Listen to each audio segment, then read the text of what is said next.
Hi, this is Jason from Horrific Nightmares, and this is going to be a response, kind of, to the Wacky World Lounge.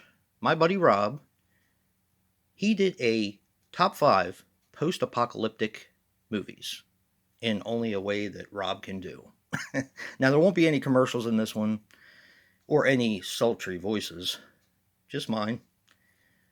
But I wanted to explain, well, I wanted to do a response and I wanted to explain a little bit about myself.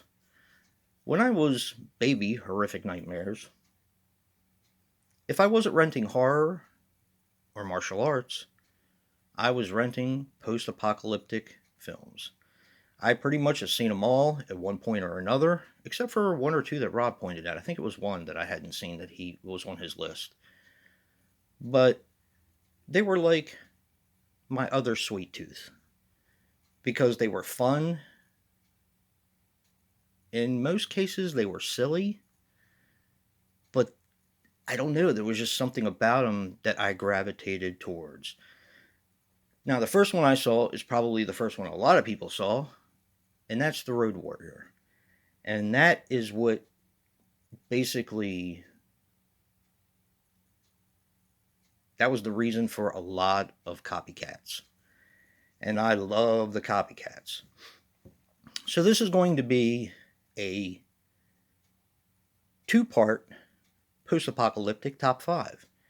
And I know you can say, well, why didn't you just do a top 10? Well, I could have done that. But I wanted to separate them into the moderns and I guess the ancient, since everybody tells me I'm so old now. But I tend to like the older ones better, even though they're a lot cheesier and not quite as good. But that's just what I grew up on. But that's not to say that there's not a lot of modern post apocalyptic films I think are worthy of seeing. So we're going to start with the moderns, and I know Wacky World Lounge, my buddy Rob, is into mostly old movies. That's why I'm going to save the best for last. So on Saturday, of course, because you're seeing this on Saturday, will be my top 5 post-apocalyptic films, the moderns. And then the following Saturday will be my top 5 post-apocalyptic, the ancients. Because I'm ancient, yeah. Most of Rob's were very old and from my childhood. So, yeah. All right, let's get this list started. You've listened to me ramble on enough. Coming in at number 5 is I'm Dreaming of a White Doomsday. Now, this had potential to be a number 1 for me, but the ending left me a little meh. You know what I mean? The story is fantastic. It's very depressing.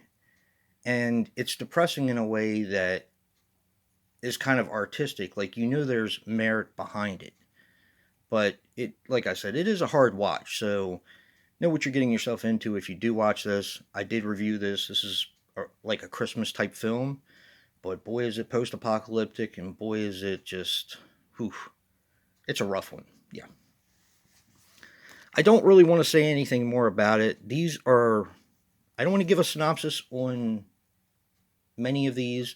If I do, it'll just be a couple of lines because I think these are ones that you should go out and see blind, if you will, that maybe you won't know a whole lot about and get as much enjoyment as I did the first time I watched them, because I don't like to watch trailers anymore, but that's just me.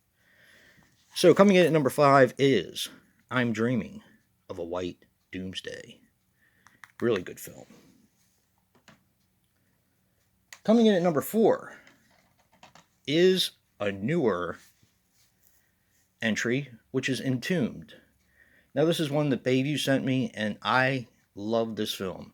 Now, this is post-apocalyptic and kind of zombie, but the zombies are really sparse in this film. It's mostly about surviving in a world that's gone crazy. And it's about a group of people, well, 3 people who are down in a bomb shelter, and it gets nasty. So, yeah. Entombed. This is such a good film. Low budget at its best. Check this one out. This is Entombed. It actually made my top 5 for the month of January, I believe. Yeah. Coming up next is a movie I never hear anyone talk about, and that's a shame because I love this film. And that is The Colony.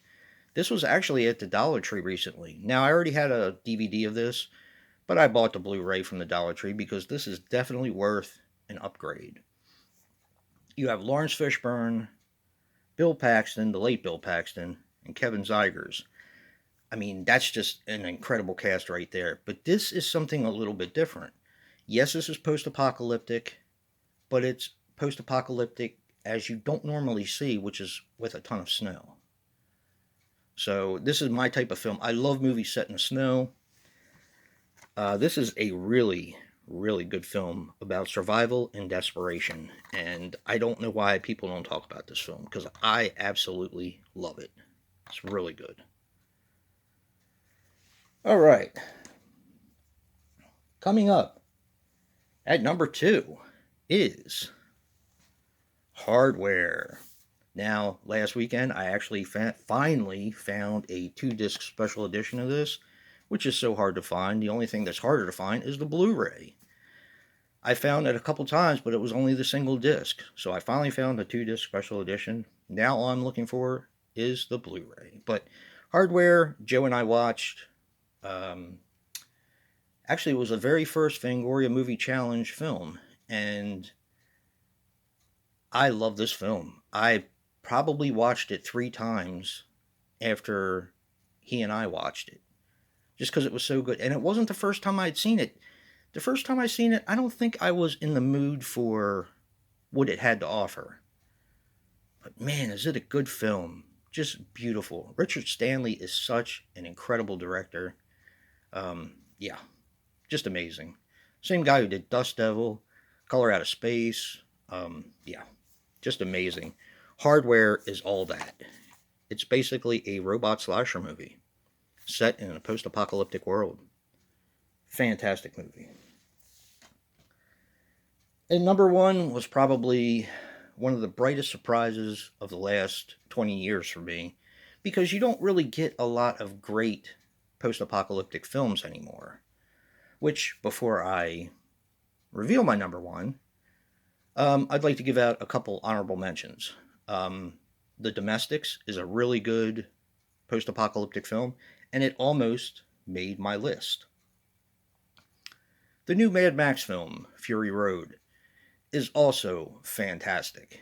I didn't want to go with a lot of mainstream titles. I wanted to kind of stick with things that were a little bit under the radar. So, anyway, my number 1 is Turbo Kid. This film made me smile from ear to ear while I watched it. And I saw it originally on Netflix. I loved every bit of it. Had to find out everything about it. Come to find out, it was a short on... I finally get to show this. I haven't even opened it yet. The ABCs of Death. That's a German media book. And it was T for Turbo, I believe.